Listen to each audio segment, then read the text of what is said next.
Cook with கோமாளியிலிருந்து Manimekalai விலகியது இருக்கட்டும், அவர் வாங்கிய சம்பளம் எவ்வளவு தெரியுமா? கடந்த 2019ஆம் ஆண்டு விஜய் டிவியில் வெளியானது குக் வித் கோமாளி முதல் சீசன். வெறும் சமையல் நிகழ்ச்சியாக மட்டுமில்லாமல் ஜாலியான நிகழ்ச்சியாக இருந்ததால் ரசிகர்கள் பலரும் இந்த நிகழ்ச்சியை பார்க்க தொடங்கினர்.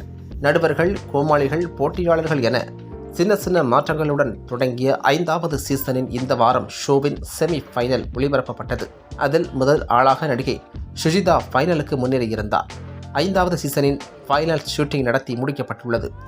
பிரியங்கா தான் டைட்டில் வின்னர் என கூறப்படுகிறது. மணிமேகலை வெர்சஸ் பிரியங்கா பஞ்சாயத்து ஓடிக்கொண்டிருக்கும் நிலையில் பிரியங்கா டைட்டில் வின்னர் என்பது பலருக்கும் ஆச்சரியத்தை ஏற்படுத்தியுள்ளது. இதில் நிகழ்ச்சி தொகுப்பாளராக இருந்த மணிமேகலை 2 தினங்களுக்கு முன்பு நிகழ்ச்சியை விட்டு வெளியேறுவதாக சமூக வலைதள பக்கத்தில் பதிவிட்டார்.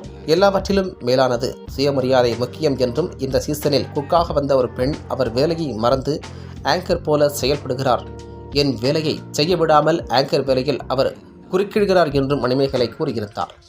மணிமேகலை குறிப்பிடுவது தொகுப்பாளரும் குக் வித் கோமாளியில் குக்காக இருக்கும் பிரியங்காவைத்தான் என்று நெட்டிசன்கள் கூறி வருகின்றனர். மேலும் ஒரு சிலர் பிரியங்காவிற்கு ஆதரவாக கருத்துக்களை பகிர்ந்து வருகின்றனர். சிலர் மணிமேகலுக்கு ஆதரவளித்து வருகின்றனர். இப்படி இவர்கள் இருவரின் பஞ்சாயத்து ஒரு பக்கம் சென்று கொண்டே இருக்க, இந்த நிகழ்ச்சியில் தொகுப்பாளினியாக இருந்த மணிமேகலைக்கு 5வது சீசனை தொகுத்து வழங்க 75,000 ரூபாய் முதல் 1 லட்சம் ரூபாய் வரை சம்பளம் வழங்கப்பட்டதாக கூறப்படுகிறது. பிரியங்காவிற்கு எபிசோடுக்கு 2 லட்சம் முதல் 2.5 லட்சம் வரை சம்பளம் வழங்கப்படுவதாக சொல்லப்படுகிறது. எப்படி பார்த்தாலும் இங்கே ஊதியத்தில் ஆதிக்கம் செலுத்துவது கூட பிரியங்கா தான் மக்களே.